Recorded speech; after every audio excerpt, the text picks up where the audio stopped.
Assalamualaikum warahmatullahi wabarakatuh. Kembali dengan saya di YouTube channel Trik Apoko. Kali ini saya akan coba membahas sebuah materi yang menurut saya sangat penting bagi para guru atau calon guru yang nanti akan mengajar di sekolah. Apakah itu jenjang SD, SMP, atau SMA.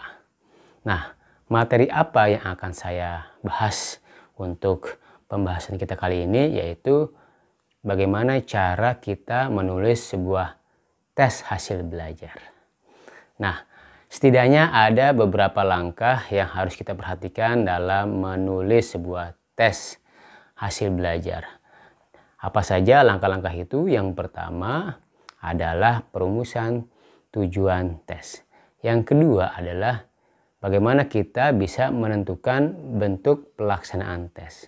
Yang ketiga adalah cara kita menyusun kisi-kisi tes.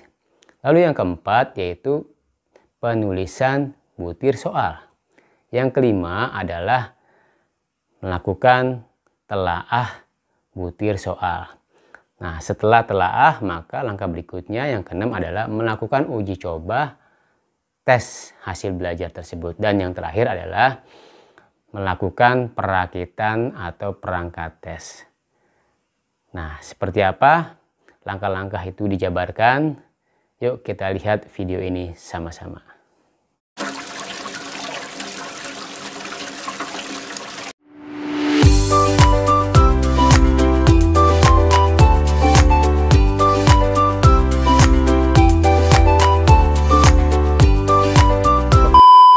Baik, langkah yang pertama adalah merumuskan tujuan tes.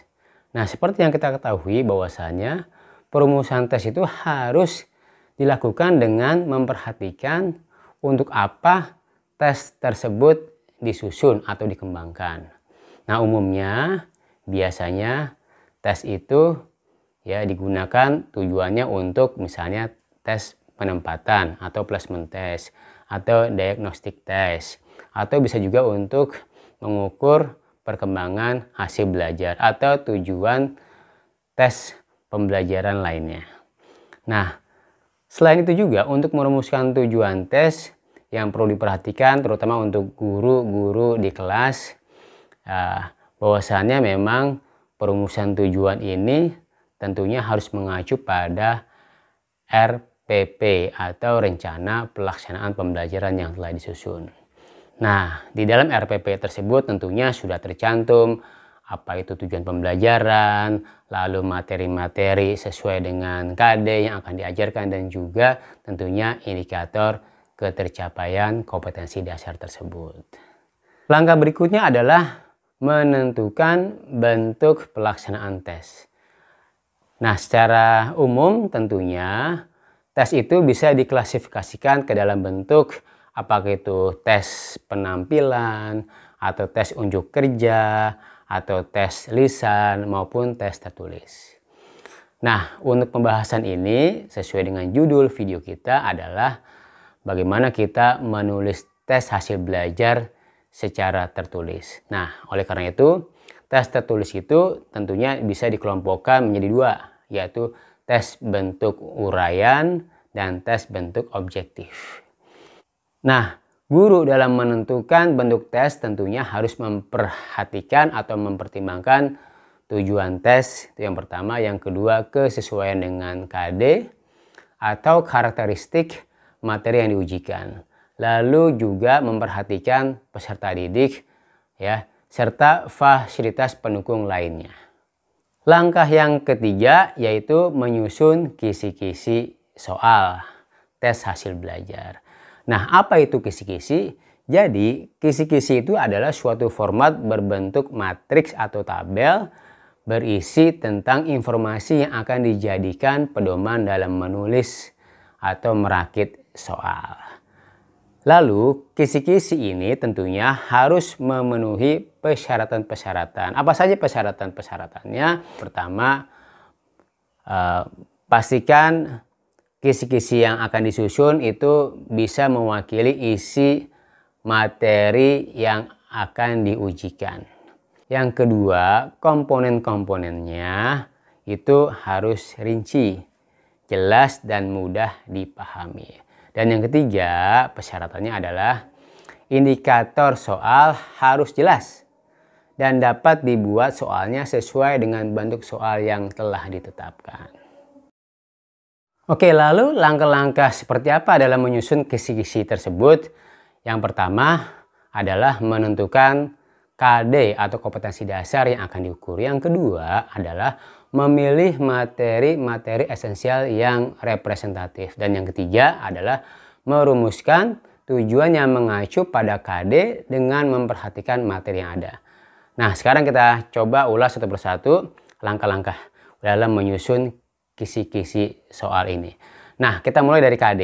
Jadi apa itu KD? KD adalah kompetensi dasar yang merupakan kemampuan minimal yang harus dikuasai oleh peserta didik setelah mempelajari materi pelajaran tertentu.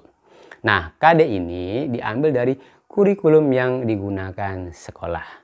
Nah, kita tahu dong kurikulum yang berlaku sekarang adalah kurikulum 2013. Jadi kita mengacu pada kurikulum 2013. Oke.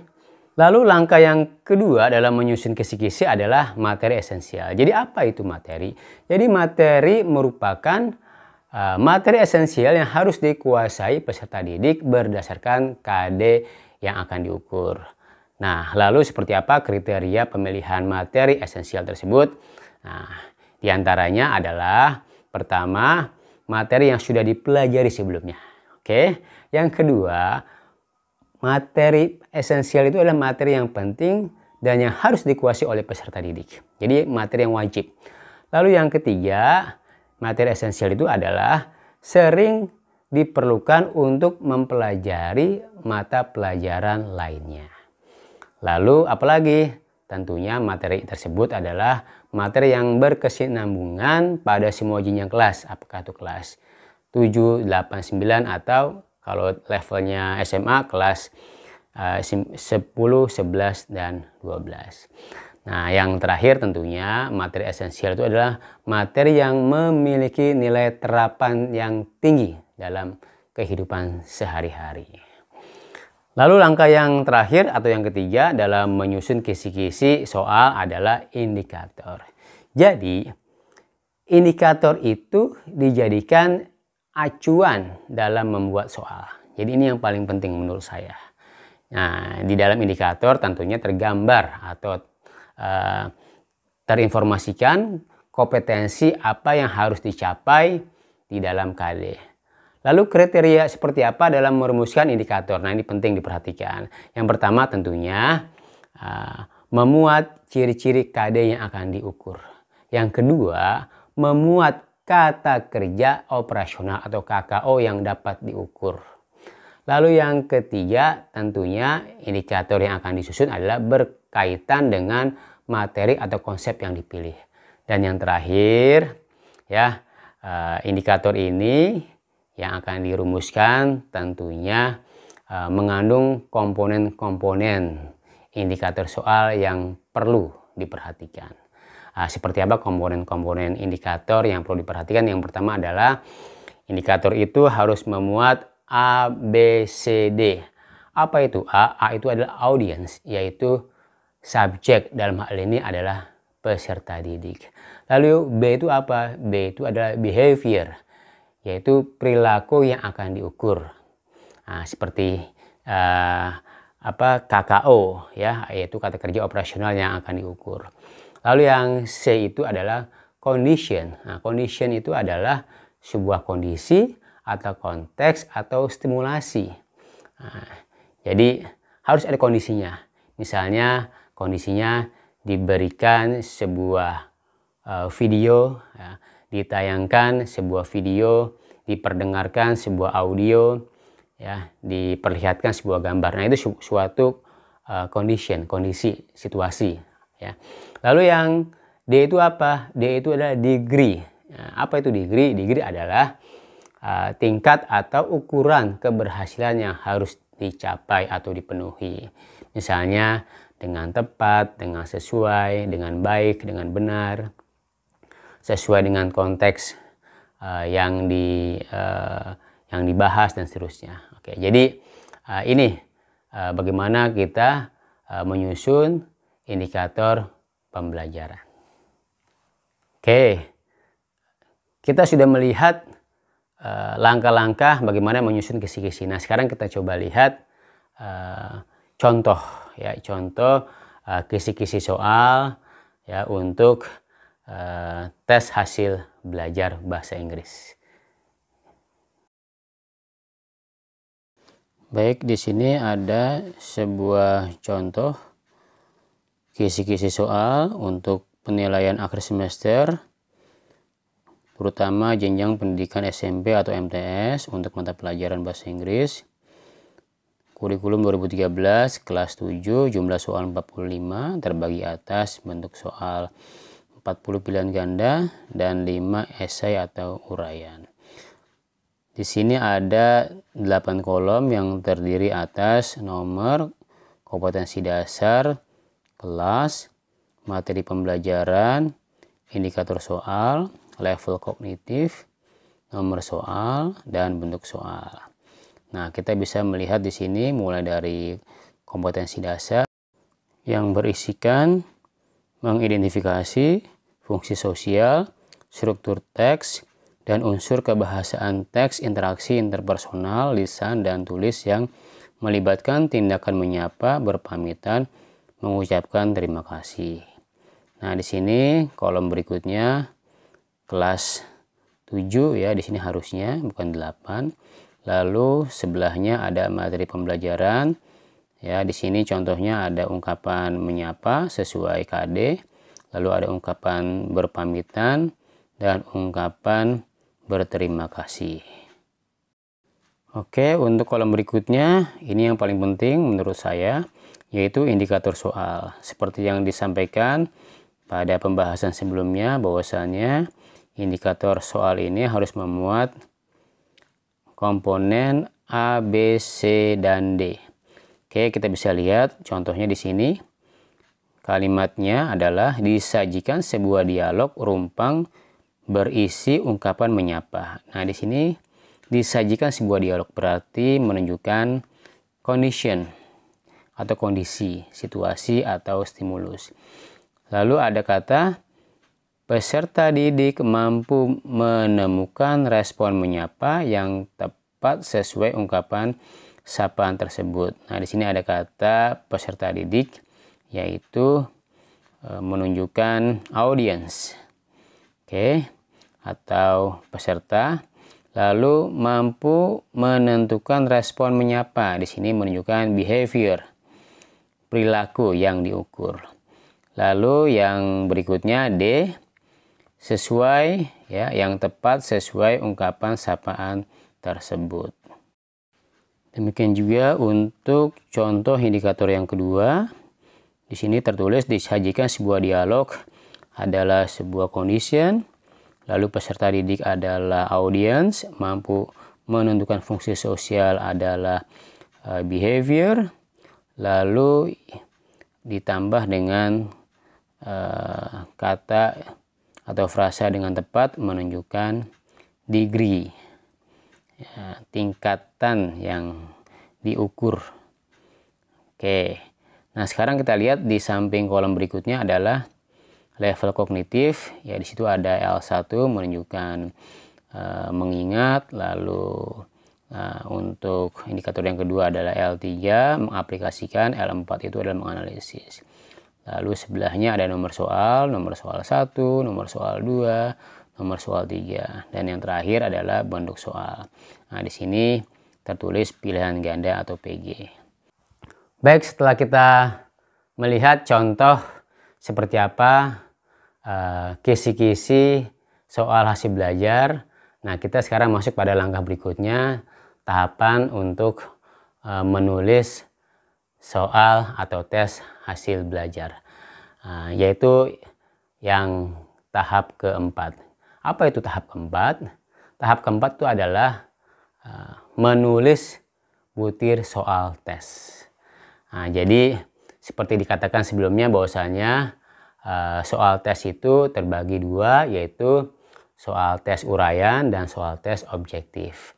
Nah, soal tes uraian itu juga terbagi dua, bisa soal tes uraian bebas atau soal uraian terbatas atau terstruktur.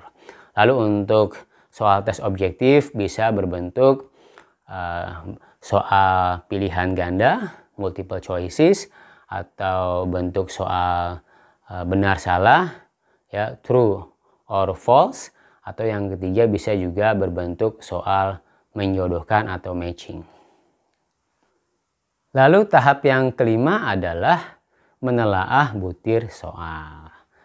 Nah, jadi seperti apa gambaran menelaah butir soal? Jadi memang butir-butir soal yang sudah ditulis itu harus ditelaah terlebih dahulu sebelum digunakan, ya, yang bertujuan tentunya untuk melihat, ya, sejauh mana kualitas atau mutu soal ini, ya, ditinjau dari konten atau substansi materi. Bisa juga dari konstruksi dan juga bisa dilihat dari bahasa yang digunakan. Nah, telah aspek materi ini tentunya berkaitan dengan kesesuaian materi soal, ya, dengan indikator kompetensi yang ada. Nah, telaah aspek konstruksi tentunya berkaitan dengan apakah ada kesesuaian format penulisan soal dengan kaidah-kaidah penulisan soal yang baik. Nah, terkait dengan telaah aspek bahasa tentunya berkaitan dengan ketepatan penggunaan bahasa sehingga mudah dimengerti. Baik, langkah yang keenam adalah uji coba. Nah, jadi setelah kita melakukan semacam penyusunan kisi-kisi soal, lalu kita telaah secara teoritis, maka tahapan berikutnya adalah kita lakukan telaah secara empiris, yaitu melakukan uji coba di lapangan. Ya, kita mendapatkan data untuk memastikan apakah soal atau tes ini, ya, memiliki tingkat kualitas dilihat dari aspek tingkat kesukaran, daya pembeda, keberfungsian distraktor atau pengecoh, juga apakah memiliki tingkat validitas yang tinggi dan juga reliabilitas yang baik.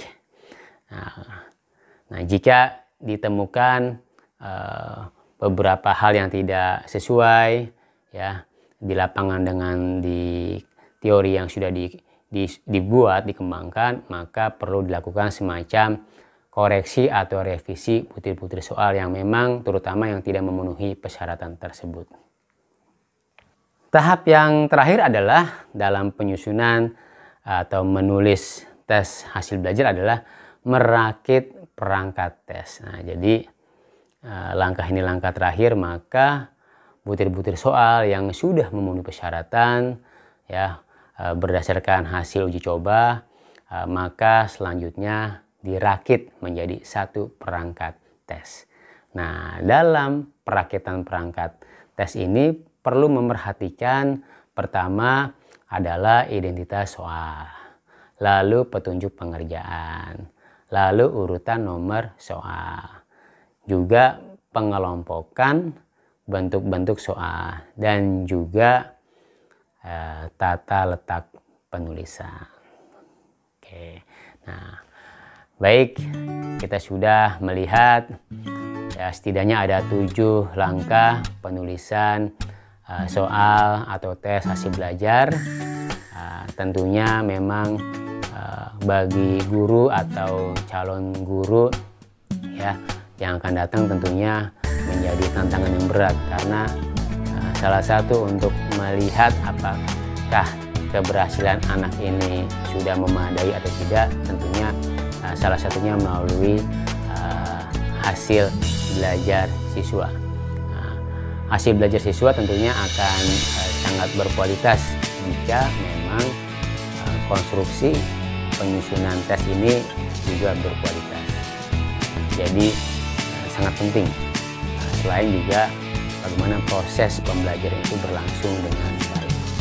Jadi antara aspek, ya, input, ya, soal yang dikembangkan, ya, lalu proses pembelajarannya seperti apa, lalu bagaimana output, ya, hasil belajarnya apakah sudah memenuhi